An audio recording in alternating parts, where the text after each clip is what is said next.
As a trauma therapist, I see a lot of people make mistakes related to dating too quickly after they've been through a divorce or a bereavement or a breakup from a relationship.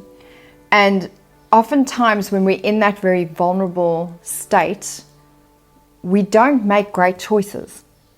So the vibe is, do not date people as a vacation from your life. If you are looking for an ejection seat from your life is hard, something bad is happening in your life, dating people while you're going through something tough like that to try and just, have a relief or a breather or get some solace or comfort or something, you're probably not going to make great decisions at that time.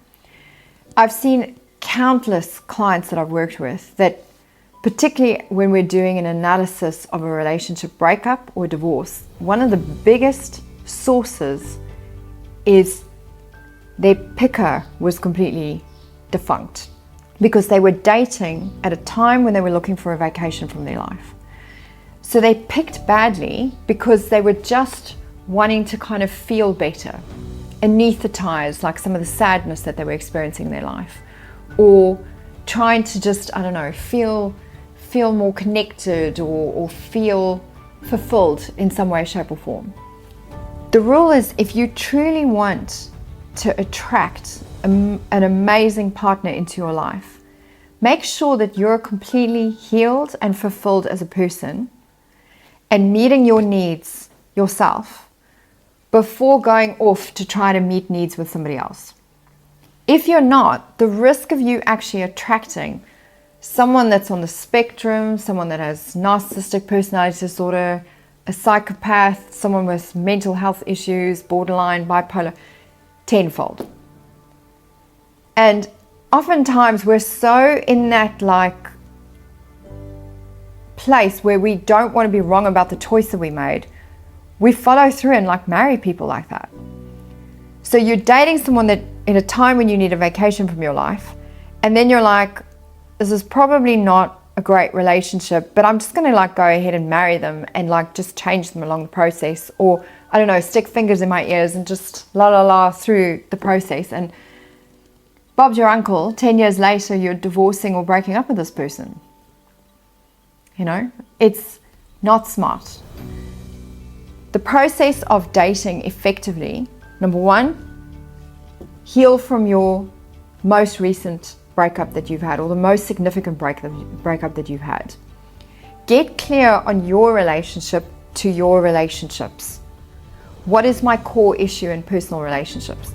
How do I manage them, run them? What happens for me in relationships?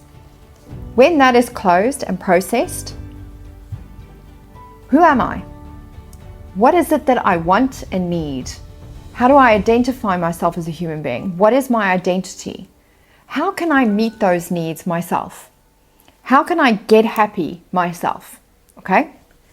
Then, what is it that I need in my life? If I've worked out my personas, my identity, all my parts, how I work, what is it that I'm looking for that would really help meet my needs in the best possible way? And then, based on all of this analysis, now we go out and date. Firstly, we're not clingy or needy because we're actually making sure that our needs are met. We're fulfilled as people, whether we're dating or not dating. We're clear on what it is that we're looking for.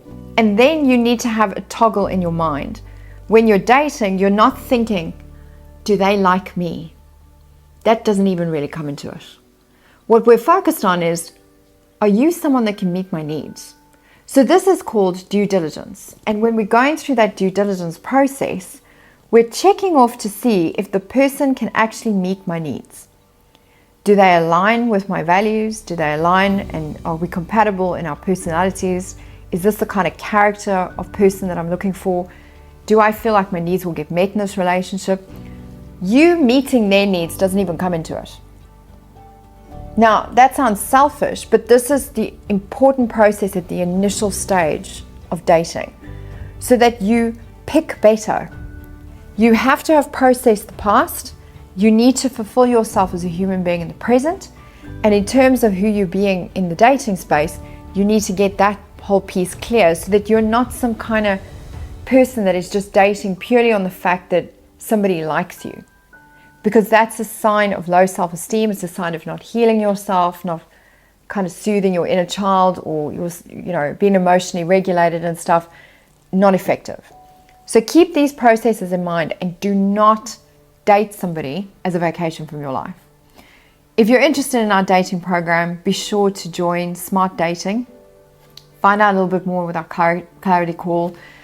We go through this like stage development so that we make sure that people date and find the best people possible, and that we stop this perpetuation of failure and this kind of cycle of like picking the same people over and over again and only learning on like the third or fourth significant breakup or divorce.